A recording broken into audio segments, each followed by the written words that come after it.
Carolina Insider is presented by Wells Fargo, official sponsor of Carolina Athletics. We're back. Hello again. It is the Carolina Insider. Jones and Adam here with you. Excited to be talking Tar Heels for the next 30 minutes or so. And man, do we have a lot of good stuff to talk about. We're going to look back at that incredibly impressive football victory over Miami this past Saturday. We'll discuss bowl potential for Carolina, maybe an Orange Bowl out there lurking for the Heels here coming soon. We'll discuss basketball. Of course, there's been a last-minute schedule change for the Tar Heels. We'll talk about that. Women's basketball as well. Plus, we have a basketball-related guest. RJ Davis is going to join us, freshman guard for the Heels. Think you'll enjoy listening to a little bit from RJ. Plus, we have our social drive. So much to do here on the Carolina Insider. But Adam, nowhere else to start other than that football game against Miami. 62-26. The final score. Tar Heels put up massive offensive numbers in the game. School record in yards, nearly a school record in rushing yards as well. Just an incredible performance from Carolina this past Saturday. What a day for Carolina football. A day on which every single thing they needed to have happen all came together in one neat little 3.5-hour package. Offense played great. Defense played very well. Tar Heels go on the road and beat a number 10 team to put themselves in really good position for the postseason and set a ton of records, Jones, in the process. Yeah, in fact, we're going to talk a lot about the offense, and there you see it. 778 yards. That was the most ever that Carolina has ever gained and the most ever against the University of Miami. We know what kind of history that the U has. Plus, Adam, that one to me on the left side of the screen about Javonte Williams and Michael Carter, the most yards ever for a running duo in a game. I mean, that one to me is stunning. And to do it against the number 10 team in the country. I'm guessing the other 4 or 5 top marks among duos are against competition that wasn't similar to the team that was playing. Carter and Williams did it against a very good defense. 544 yards for those two guys combined. And also Javonte Williams found his way to the end zone 3 times in this game, and so now he holds the single-season Carolina record for touchdowns in a year with 22. He also is tied for first. You see there on the side that it says 19 by rush. The 19 rushing touchdowns are tied for the most in single-season Carolina history. That is Javonte tied with Don McCauley from 1970. So total touchdowns, he is now first. In rushing touchdowns alone, he is tied for first as far as how many times in a single season. And that's a record, that, as you said, that has stood for 50 years. Yeah. And Javonte did it against a schedule that didn't have any padding. There was only one non-conference game in there, and everybody else was a conference opponent. I think that makes it even more impressive if you need to make a record like that more impressive. We're going to get to one of the biggest runs Javonte had in the game in just a second. Well, there it is. Yeah, let's go ahead and go because this one was so impressive. Adam, this was one of the more impressive runs I think that you will see, period, even though it wasn't a touchdown run. So you've probably seen this a bunch since it happened, but maybe you haven't seen it from the Tar Heel sideline where we have a camera angle and some natural sound coming up. So let's take a look and listen to that Javonte Williams run as it looked and sounded on the Tar Heel sideline.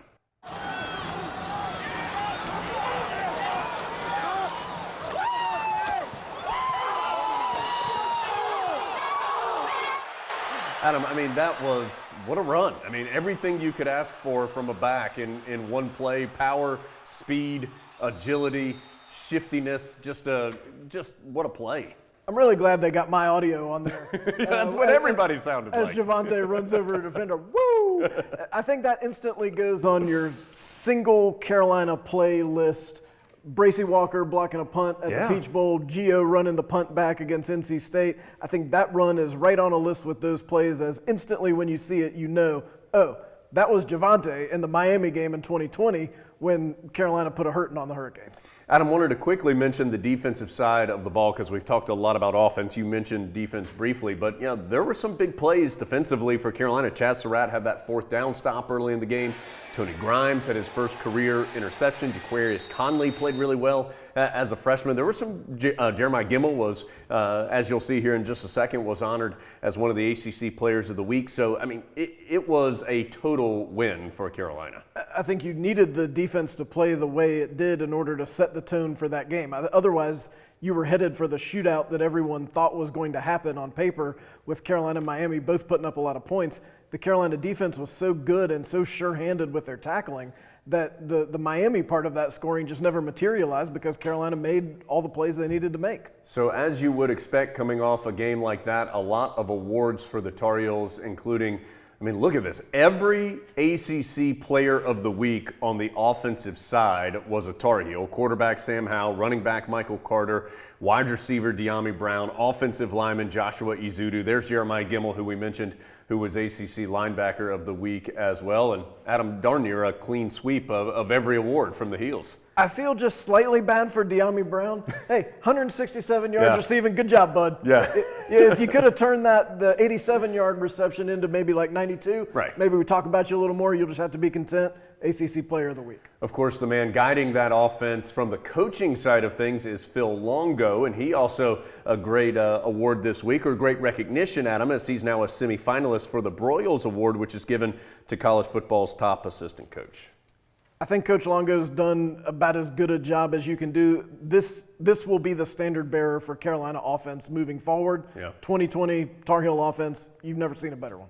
Speaking of a decorated coach, how about Mack Brown? He's won just about every award there is to win in his career, and he was honored this week by the Dodd Trophy, named the National Coach of the Week after the Tar Heels had such a terrific win over Miami. And, Adam, that now moves us forward into where Carolina could possibly go in bowl season, as the Tar Heels are ranked number 15 in the college football playoff.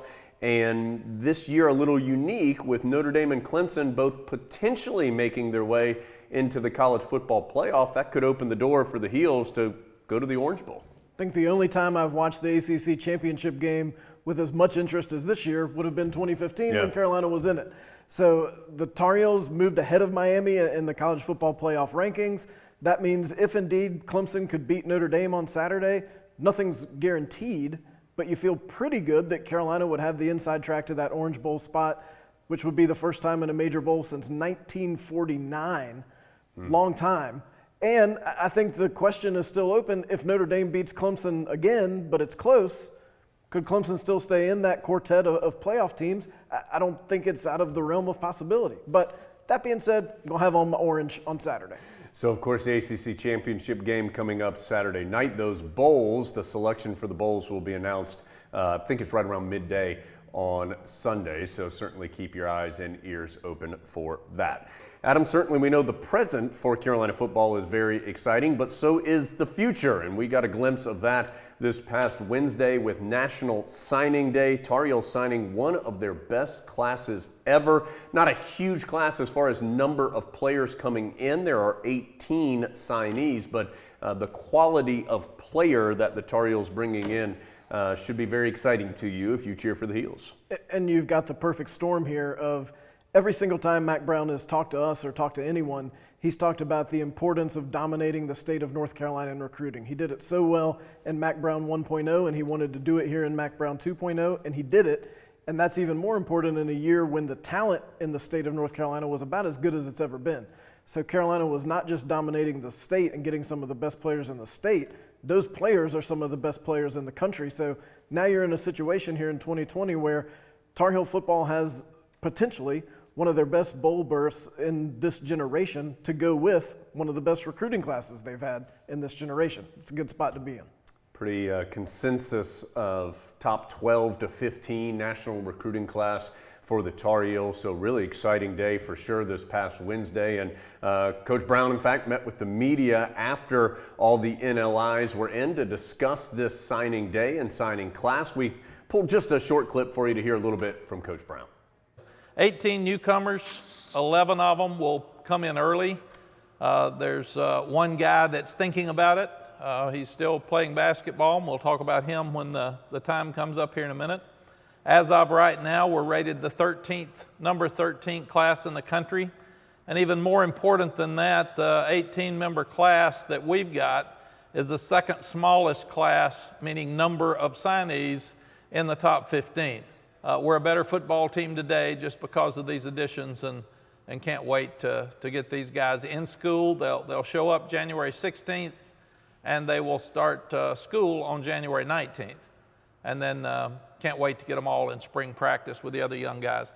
9 offensive players, 9 defensive players in this 18-man recruiting class for the Tar Heels, including a quarterback in Drake May. Of course, Luke's younger brother, his dad Mark, a former quarterback for the Tar Heels as well. A lot of talent on that defensive side of the ball. And Adam, when you mix in that with some really exciting freshmen who are starting to play more and more right now for the Tar Heel defense, boy, it's fun to think about. And one of those freshmen who you could even count as part of this class, and Jones mentioned Tony Grimes earlier, who had the big interception against Miami.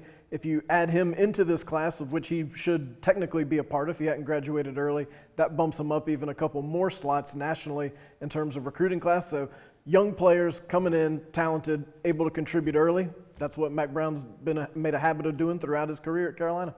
All right, let's change gears. Let's look at Carolina basketball. And Adam, it kind of got lost a little bit with the big football matchup on Saturday, but Tar Heels did have a game. It was a rescheduled game. Originally, the Tar Heels were supposed to play Elon. That game was canceled due to COVID problems in the Elon program. So at the last minute, North Carolina Central was added to the Tar Heel docket. And it wasn't the prettiest game for the Heels, but they ended up getting the win in the Smith Center and tried to get a little bit better that afternoon.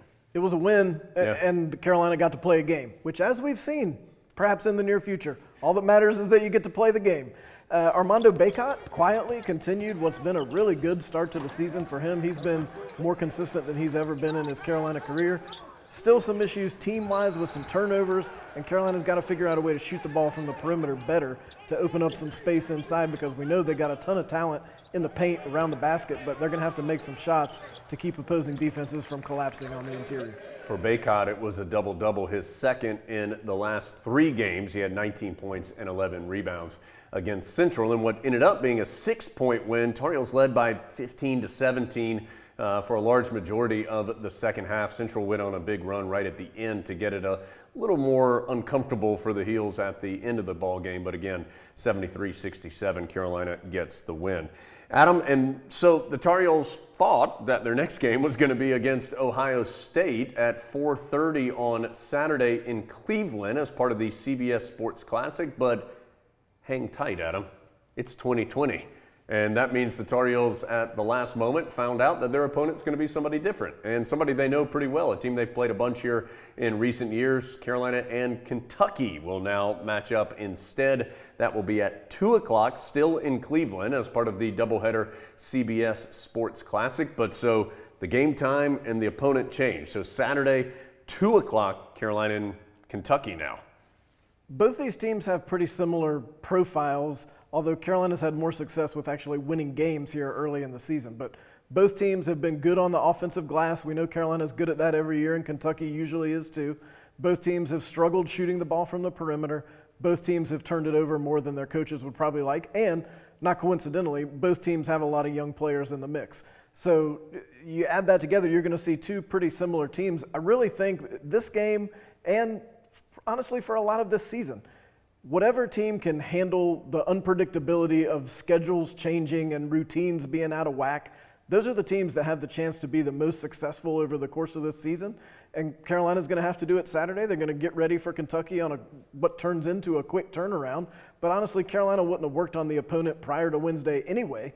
So instead of getting ready for Ohio State, they'll get ready for Kentucky, and that's a big game. Carolina needs to beat the Wildcats on Saturday in Cleveland. Kentucky 1-4 on the season, won its season opening matchup with Morehead State, but has lost 4 in a row. Its most recent game was a close loss, a 1-point loss to Notre Dame this past Saturday. So why did the games change? According to the CBS Sports Classic, it was so that the opponents would better align with their COVID protocols. Well, and you mentioned the loss to Notre Dame. Kentucky looked bad in the first half of that game, but then in the second half looked much more like the Kentucky who everyone might be accustomed to. So you just never know when they might put it together. Carolina's going to have to play well, get your COVID tests, get to the game. Hopefully both teams will be there. Hopefully they'll play.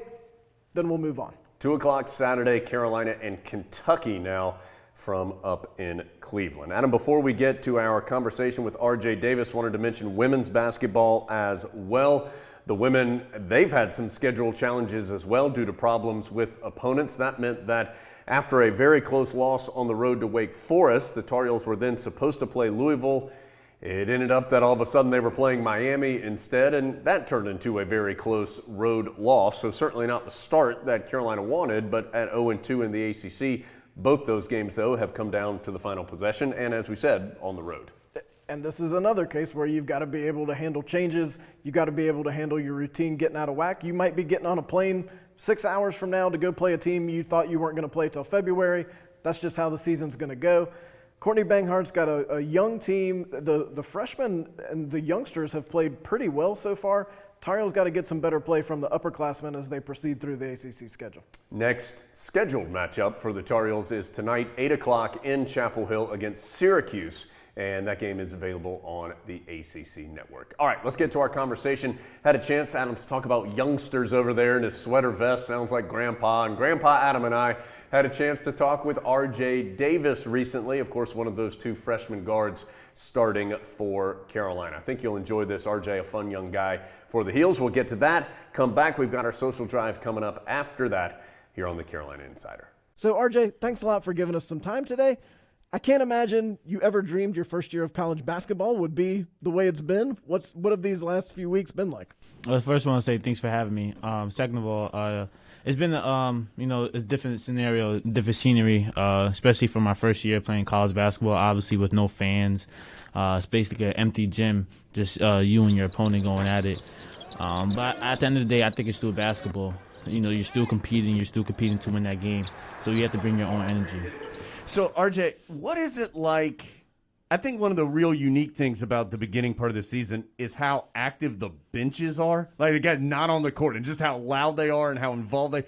Do you hear that at all? Like, if the other team starts chirping you from the bench, do you hear that at all, or do you just play right through it? I mean, you can hear it at all because there's no fans, so you can't really ignore it really because it's everybody's right there. You can hear your team chirping whenever you score or just to get your team going. You can hear the other team's bench. So I mean, basically everyone's voice is being heard in that arena. Do you ever get mad about smack talk on the court at this point, or has it just been a part of your life long enough that it's just kind of part of the game? It's part of the game, especially growing up in New York. There's smack talk left and right. So whether you're at the parks or you're even playing high school basketball, there will be smack talk being involved. So basically, I'm used to it.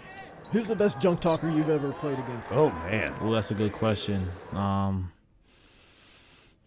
I'll have to say whenever we played against either Cardinal Hayes or St. Raymond's back in my high school, those are the two, the guards basically.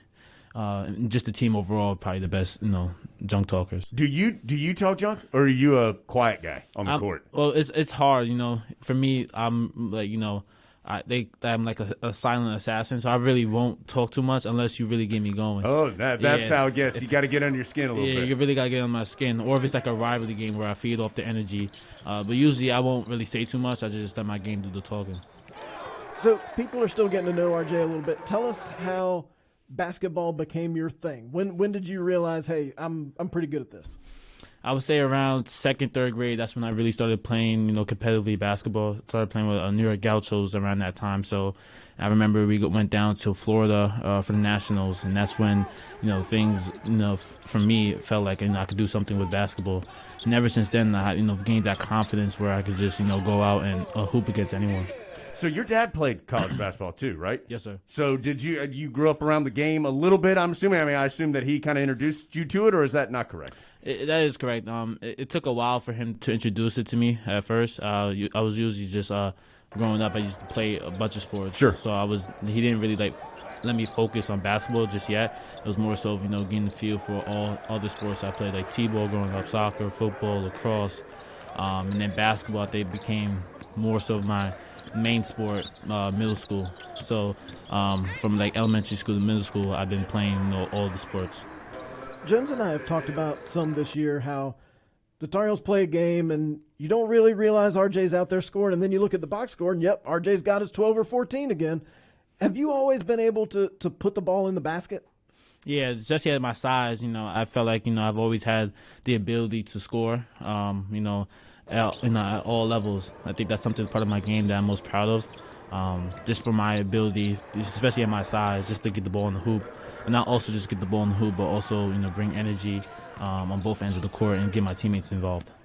So, from the size perspective, in the grand scheme of life, R.J. Davis is not a small person. He's tall to me. That's right. He is a big person on the scale of life. But in basketball, you are on the smaller side. How have you managed through that and gotten to this point of your career, even though I think some people go, he's a little smaller than a traditional guard? Yeah, I just use it to my advantage. I really block out the extra chirps, the outside noise about what are people saying, especially the ones that are doubting me.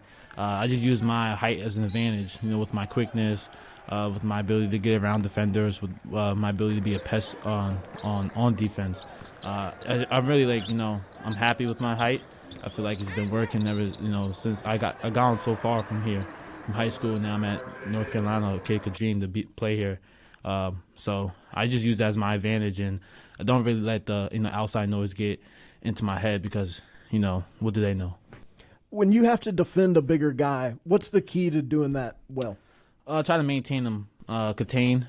Don't let, obviously, they're going to try to post me up, so try to front him. Or if he does post me up, just remain my ground and try to get a steal from behind. I remember you told us this summer you had watched some film of Marcus and Joel playing together. Right. Now that you've actually had to go out and do it in a few games, what did you see from them that you think does apply, and what did you see from them that you think this is not really similar to Caleb and I? Well, Marcus and Joel, they're both, they're 2 point guards that played with each other. So I feel like that's how me and Caleb are. We're both point guards playing alongside each other. So, the way they, complement each other well with, scoring the ball, looking for each other on fast break transitions, and seeing how they run the team. Because not all the time, point guards basically that extra voice of the coach on the team. So just seeing how well that, they're that coach on the floor. And I feel like me and Caleb are both freshmen, so we're both learning. There will be mistakes, but, it's good that, we're making the mistakes so we can learn from them, going into, because we both want to win the championship, and I'm pretty sure the rest of the team does as well.